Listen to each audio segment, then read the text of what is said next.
The recording didn't sound threatening. It sounded tired, like someone who'd already lived what I was about to do. And the worst part wasn't that it predicted my future.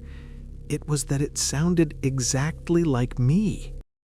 I found the recorder by accident.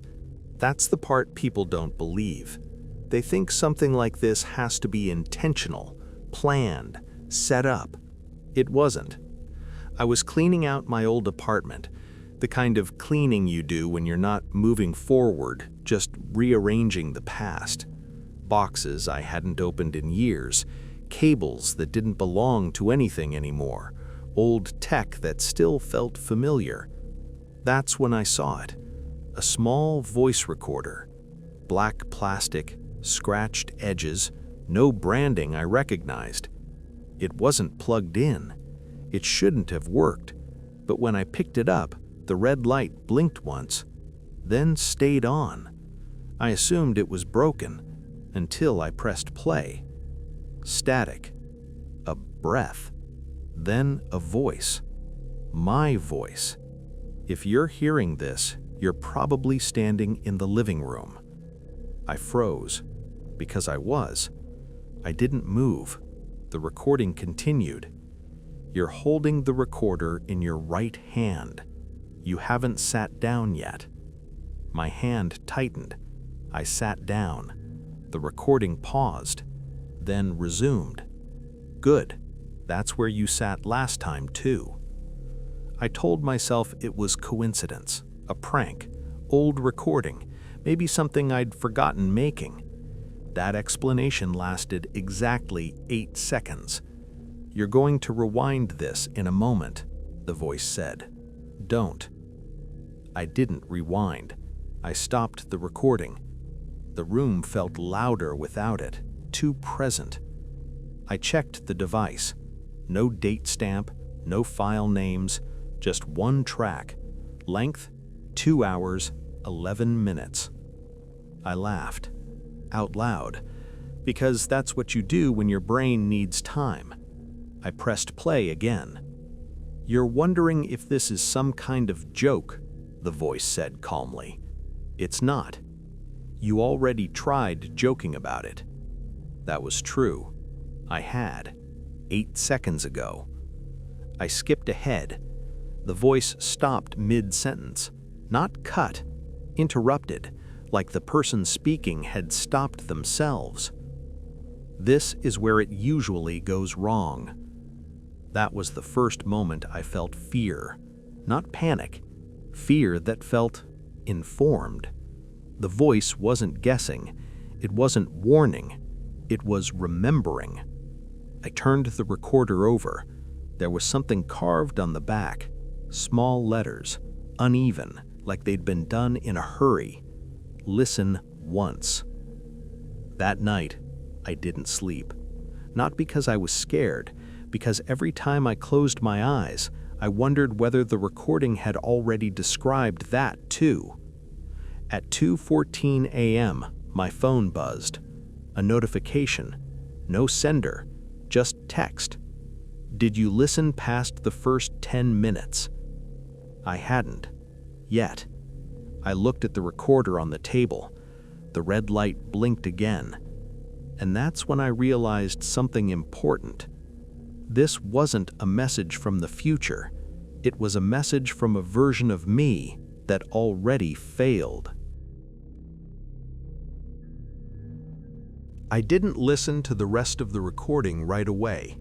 Not because I was scared of what it might say, because I was scared of what it already knew. I unplugged the recorder and put it in a drawer, out of sight. Not destroyed, just paused, like you pause a conversation you're not ready to finish. The next morning felt normal, too normal. Coffee tasted the same. Traffic sounded the same. People complained about the same things. That should have been comforting. It wasn't.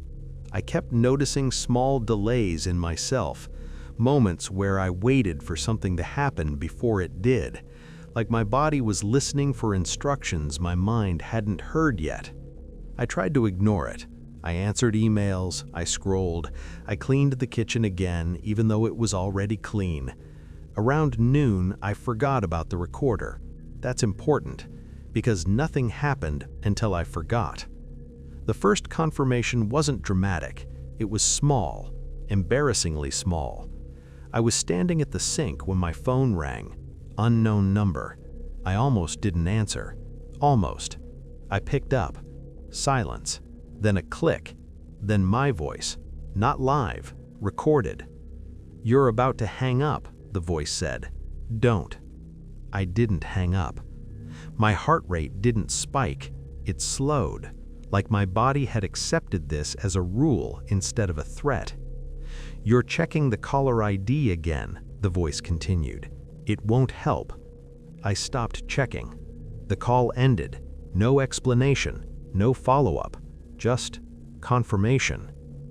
I sat down, not because I was dizzy, because standing suddenly felt unnecessary. I went to the drawer, pulled the recorder out. The red light was off. I hadn't touched it. I pressed play. The recording resumed exactly where I'd stopped it, as if it had been waiting. "You tried ignoring me," the voice said. "That usually lasts less than a day." I listened, not because I wanted answers, because the voice wasn't offering any. It was offering continuity. The recording didn't explain itself. It narrated. "Right now, you're wondering if this version of you was more confident than you are. It wasn't." I skipped ahead again, carefully this time. "This is where you test it. This is where you stop believing in coincidence. This is where you get careful." I rewound slightly. The voice sighed, actually sighed. "You always do that," it said. "You want proof that feels earned." That sentence bothered me, not because it was accurate, because it was patient. I decided to test it, properly, not with big things, with things that could fail quietly. I left the apartment without checking the weather. I didn't plan my route. I didn't even lock the door right away. The recording played in my pocket, low volume, not instructing, observing. "You're going to take the stairs," the voice said. "You always do." I took the stairs. "You'll hesitate at the second floor because someone's arguing behind a door." I hesitated. Someone was arguing. The voice didn't sound impressed. It sounded tired. "You're starting to think this isn't prediction, it's memory." That's when I stopped walking, in the middle of the stairwell. I stayed there longer than necessary, just to break the rhythm. The voice paused, longer than before. "This is new," it said quietly. That scared me, not because it lost control, but because it noticed. I went outside. The city looked unchanged, but my place in it felt bookmarked. I turned the recorder off, for real this time. Nothing happened. No punishment, no reaction, which somehow felt worse. That evening, I listened again, just a little. "You're relieved," the voice said. "That's normal." I checked the file length again. 2 hours, 11 minutes. Unchanged. The voice wasn't updating. It wasn't recording new things. It already knew them. And the most unsettling realization didn't come all at once. It settled. If this recording was memory, then somewhere, some version of me had already lived everything I was about to choose. The first thing I noticed was that the recording never talked about why, only when. And more unsettling than that, it never talked about what I should do. It talked about what I would do. I tried to live smaller, less choice, less variation. I ate the same food, took the same route, went to bed at the same time. If my life became predictable enough, maybe the recording would stop feeling impressive. It didn't. It felt bored. "You're simplifying," the voice said one night. "That never works for long." I stopped listening again. Days passed. Nothing dramatic happened, which made it worse, because now I wasn't reacting to the recording. I was reacting to the absence of it. I'd pause before speaking, wondering whether the recording would have finished my sentence. I'd hesitate before decisions, waiting for a sense of confirmation that never came. That's when I realized something uncomfortable. Even when I wasn't listening, I was still following. The first time someone else got involved, it felt accidental, like most disasters do. I was at work, sitting through a meeting I didn't need to be in, half listening, half waiting for the day to end. My phone buzzed. A text from a coworker. "Did you just send me a voice memo?" I stared at the screen. I hadn't. I replied, "No." A few seconds later, "It was your voice, talking about a decision I haven't made yet." My throat tightened. I typed slowly. "Delete it." They didn't respond right away. When they did, it was shorter. It already did. That night, I listened again, not because I wanted to, because now it wasn't just about me. "This is where you start lying to yourself," the voice said calmly. "You'll call it a coincidence. You'll say it only happened once." I skipped ahead. The voice stopped me. "Don't. You don't like knowing how many times it happens." That's when I noticed something new. In the background of the recording, there were pauses. Not silence, breathing, as if the voice wasn't alone when it spoke. I started noticing patterns, not in what the voice predicted, but in what it avoided. It never mentioned certain people, never described moments where someone might surprise me, never predicted genuine conflict. And then it hit me. The recording wasn't showing me everything. It was showing me what was repeatable. The next incident was harder to ignore. A friend called me late, not panicked, confused. "You told me not to go out tonight," they said. "I didn't," I replied. They hesitated. "You left me a voicemail," they said. Sounded serious. I asked what it said. There was a pause. Then, "You said something like, 'If you go out tonight, you'll regret the version of yourself you become.'" That sentence felt familiar, not because I remembered saying it, because it sounded like something the recording would say. I didn't know what to tell them, so I told them the truth. "I didn't leave that message," I said. They laughed, nervously. "Okay," they said, "then who did?" I didn't answer, because I didn't know how to explain this without sounding unwell. The recording explained it later, without being asked. "You don't remember sending those," the voice said, "because you didn't. You remembered them." I sat on the floor, back against the wall, trying to understand.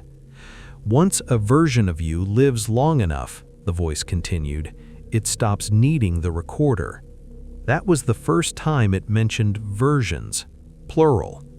I skipped ahead, carelessly this time. "This is where you realize you're not the first one listening. This is where the voice starts spreading.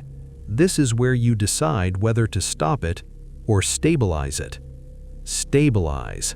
That word stayed with me.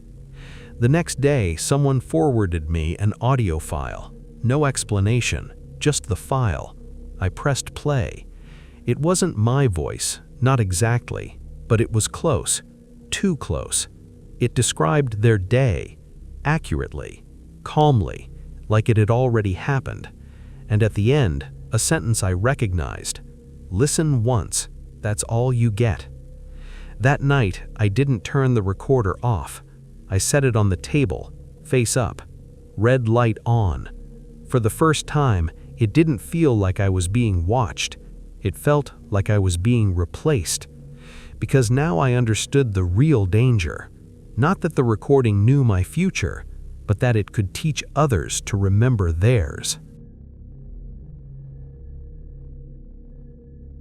I stopped thinking of it as a recording after that. That word was too small, too harmless. This wasn't something that played, it was something that persisted. Once I noticed it spreading, I started noticing where it didn't go. That was the key. Some people never received a file, never got a call, never heard a voice. Not because they were protected, because they were unpredictable. The recording avoided chaos, avoided people who made sudden choices, avoided people who changed their minds. It preferred routines, habits, patterns that could be remembered cleanly. That's when I realized something uncomfortable. It wasn't controlling the future, it was selecting the past. I went back to the beginning of my own file, not to listen, to look at the waveform. There were gaps, not silence, absence, places where nothing had been recorded because nothing could be remembered yet. The voice didn't predict new events, it remembered the outcomes of decisions that had already stabilized, which meant someone had already lived far enough ahead to know which versions of me lasted and which didn't. I searched online, not for the recorder, for language, phrases the voice used, the way it spoke. Detached, careful, tired. I found fragments, forums, archived posts, deleted threads, people describing something similar, not identical but close enough to recognize. One post stood out, years old, buried.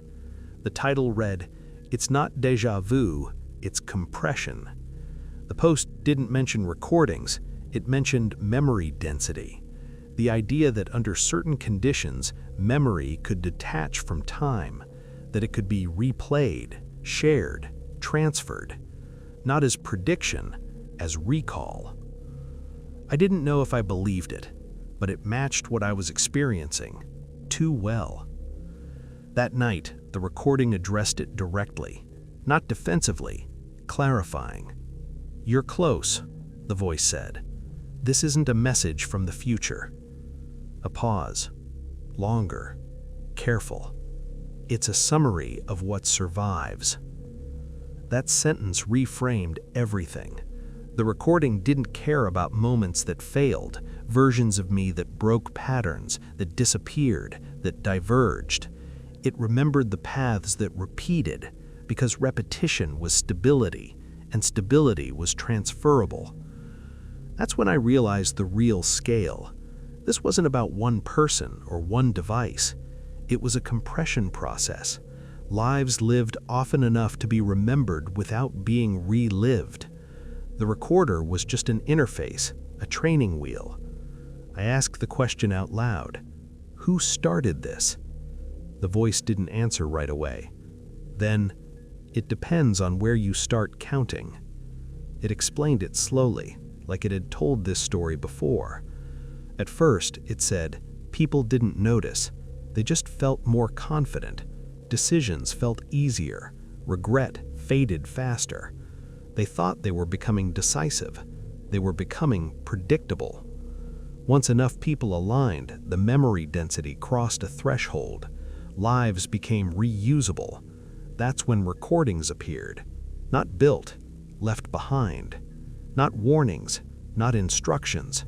Proof of survivable sequences. I thought about the coworker, my friend, the other voice I'd heard. How many are listening? I asked. Another pause. Longer. Careful. Enough to matter, the voice said. Not enough to collapse it. Collapse. Another loaded word. The voice continued. Unstable memories break the system. Too much divergence causes loss. Loss of what? I asked. Continuity. That was the moment I stopped thinking about stopping it, because stopping it meant chaos for everyone who had already begun to rely on it. The real question wasn't, how do I end this? It was, what role do I play in keeping it stable? The voice anticipated that thought. Of course it did. You're not the first to ask that. You won't be the last. I skipped ahead, far, near the end. The voice sounded different there. Not tired, resolved. This is where you stop listening. and start remembering for others. I shut the recorder off, hands shaking, not from fear, from clarity, because now I understood what the system needed. Not obedience, not belief. After that night, I stopped calling it my voice. That was the first lie I'd been telling myself. It sounded like me, yes, but it didn't think like me anymore. I noticed the difference in the pauses. They weren't hesitant, they were deliberate, like someone choosing the safest version of a sentence. I asked it directly, "Are you me?" The recorder stayed silent longer than usual. Then, "I was," the voice said, "long enough to matter." That answer felt rehearsed, not defensive, accepted. I didn't argue. I asked a better question. "When were you me?" The voice answered without hesitation. "After you stopped believing you had a choice." That chilled me, because I hadn't realized when that happened. The voice explained slowly, not like a lecture, like a reminder. "Every version of you makes small changes," it said. "Most of them fail quietly." Those versions didn't disappear dramatically. They just drifted into instability, lost routines, lost continuity, lost relevance. "The version you're hearing," the voice continued, "is the one that stayed predictable long enough to be remembered." I thought about the phrase carved into the recorder, "Listen once." "Why once?" I asked. "Because listening too much makes you diverge," the voice said, "and divergence is expensive." That word again, expensive. The voice wasn't emotional, but it was careful, like it had learned what details were safe to keep. "I didn't become this version by winning," it said. "I became it by lasting." That reframed everything. This wasn't a future self trying to save me. It was a survivor trying to stabilize itself. I asked the question I'd been avoiding. What happens to me? Another pause. Not long, just respectful. "You either converge," the voice said, "or you stop being referenced." I didn't ask what happened to versions that weren't referenced. I already knew. They didn't die, they just stopped mattering. I noticed something else then. The voice never used my name, never used any names. "Why don't you use names?" I asked. "Names increase divergence," the voice replied. "Patterns don't." That was the most unsettling thing it had said so far, because it meant I wasn't being preserved as a person, I was being preserved as a sequence. That night I dreamed differently. Not events, outcomes. I saw multiple versions of the same day, some short, some messy, some unfinished, and one clean, stable, repeatable. When I woke up, the recorder was warm. I hadn't touched it. The voice spoke without being prompted. "You're ready to hear the rest now," it said. I checked the file length, 2 hours, 11 minutes, still the same. "How much is left?" I asked. "Enough," the voice said, "but not for you." That's when I understood. The recording wasn't meant to be finished, not by the same person who started it. The end of the file wasn't an ending, it was a handoff. The voice explained the last thing it needed from me. Not obedience, not sacrifice, continuation. "You don't have to become me," it said. "You just have to remember what works." I thought about everyone else, the coworker, my friend, the others who'd received files. "You're turning people into copies," I said. The voice corrected me gently. "No," it said, "I'm turning them into references." That distinction mattered, because references don't need identity, they need accuracy. The voice lowered, almost quiet. "If no one remembers," it said, "everything becomes unstable again." I realized then why the voice sounded tired. It had been doing this alone, holding continuity, waiting for someone else to help. "Why me?" I asked. This time the pause was long, uncertain. "Because you listened," the voice said, "and you didn't panic." I sat there for a long time after that, not listening, just thinking. The recorder sat between us, no longer an object, a responsibility. I didn't stop the system. I didn't destroy the recorder. I did something quieter. I started recording. Not my future, not instructions, summaries, patterns, safe sequences. The first thing I said wasn't a warning. It was a note. If you're hearing this, it means you already lasted longer than most. I stopped, rewound, listened once. The voice didn't interrupt. It didn't correct me. For the first time, it sounded relieved. I thought recording would feel like taking control. It didn't. It felt like stepping into a role that had already been shaped. At first, nothing changed. That was the trick. I recorded short summaries, neutral language, no emotion, just sequences that worked. What time I woke up, how long I waited before checking my phone, which decisions led to fewer complications. I told myself it was temporary, just until things stabilized. They stabilized quickly, too quickly. The first sign wasn't external, it was internal. I stopped hesitating, not because I was confident, because hesitation felt unnecessary. The voice didn't interrupt anymore. It didn't need to. I was already choosing the versions it would have chosen.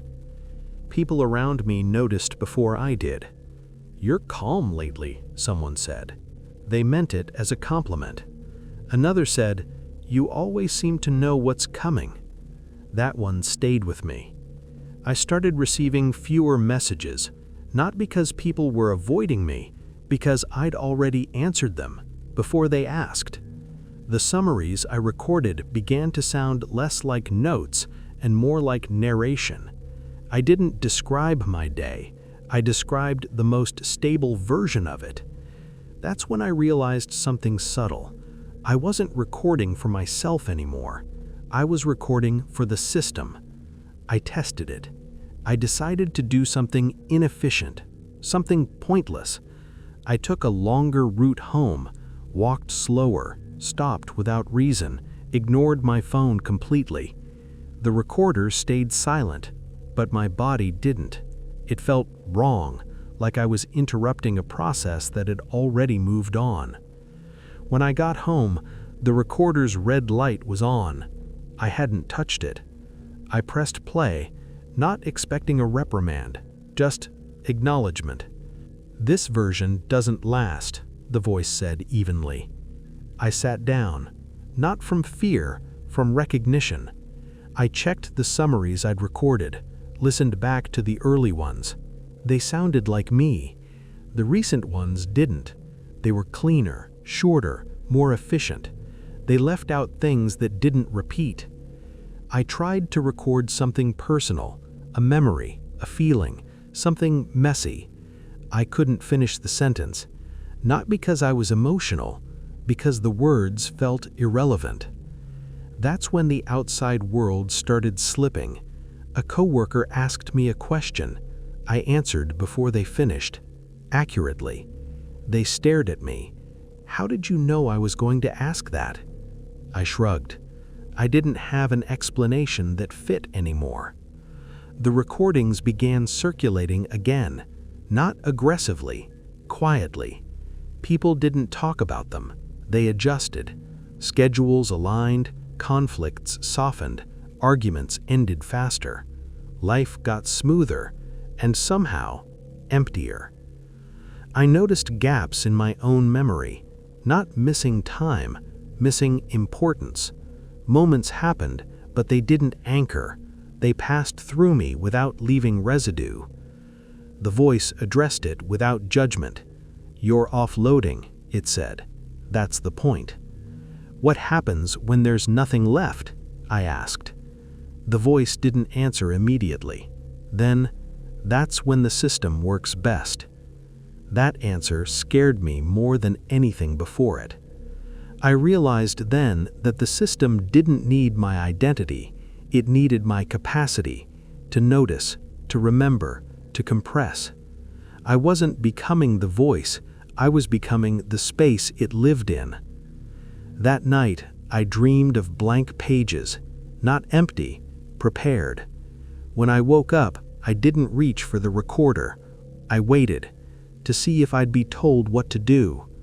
Nothing happened, and for the first time since this began, I felt lost, not confused, unreferenced.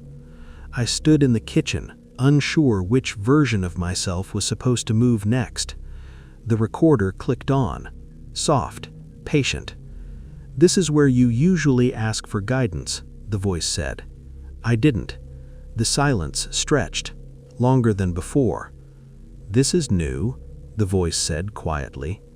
I understood then. The system could stabilize lives, but it couldn't create choice. That was still mine, for now. But the cost of choosing was becoming unbearable, because every choice created a version that might not be remembered, and being forgotten felt worse than being controlled. I sat down and recorded one last summary that night, not for the system, for myself. "This is where I noticed I was disappearing," I said. I listened to it once. The voice didn't interrupt. It didn't correct me. It just waited. The silence didn't pressure me. That was the last thing I expected. No warning, no urgency, no correction. Just space. I realized then that the system had reached its limit with me. Not because I'd broken it, because I'd stopped being useful in the way it needed. The recorder sat on the table, red light off, waiting, not watching. I understood something I hadn't before. The system didn't want obedience. It wanted continuity. And continuity only worked if someone chose to remain predictable. I picked up the recorder, not to listen, to look at it. Really look. The scratches, the worn edges, the uneven carving on the back. Listen once. That instruction wasn't for fear.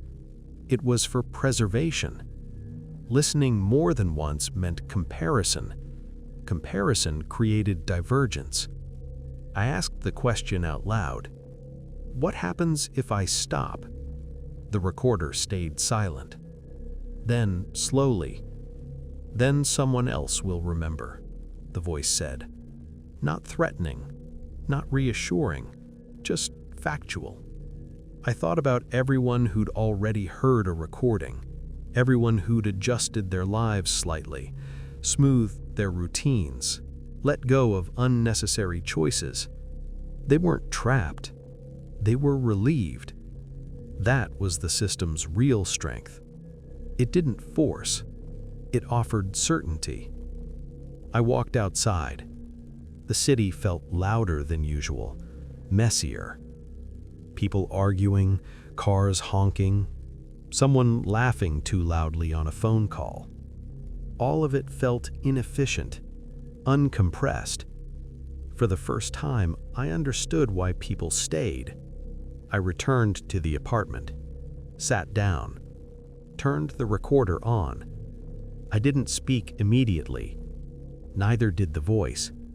When it spoke, it didn't sound tired anymore. It sounded complete. "You don't have to disappear," it said.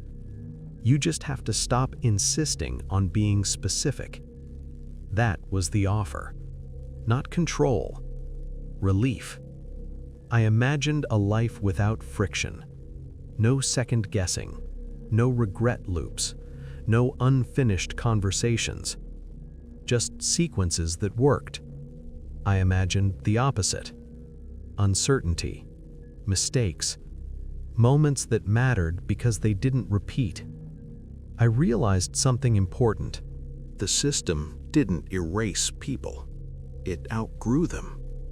I made my choice quietly, without announcing it. I recorded one final message, not a summary, not a pattern, a warning that didn't sound like one. If you're hearing this, I said, it means you found something that promises to make life easier. I paused, not for drama, to choose the words carefully. It works, but only if you let it decide which parts of you are worth keeping. I stopped the recording, didn't rewind, didn't listen. The recorder clicked softly, once, then went dark. The next morning, my phone was full of notifications, not messages, voicemails, from people I didn't recognize. Each one short, each one calm, each one starting the same way. If you're hearing this. I deleted them, all of them, without listening. That hurt more than I expected. Like turning away from a version of myself that would have been easier to live with. Days passed, nothing followed me. No voice, no predictions. Life became harder, messier, more human. I hesitated again, doubted myself, made choices that didn't optimize, and for the first time in weeks, I felt present. Sometimes, late at night, I still wonder what the system is doing now. Who's holding continuity? Who's remembering so others don't have to? Because I know this much is true. The system didn't end. It never does. It just waits for someone who's tired enough to trade uncertainty for relief.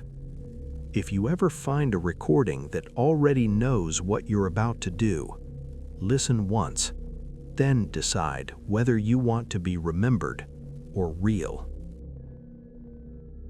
Some stories end when the voice stops. This one doesn't, because the idea doesn't belong to the recording. It belongs to the choices we stop questioning. If this story stayed with you, if you caught yourself thinking about it instead of just listening, there are more like it here. Stories that don't rush, stories that don't explain everything, stories that trust you to notice what matters. You can find them on the channel. And if you don't want to miss the next one, you know where to look.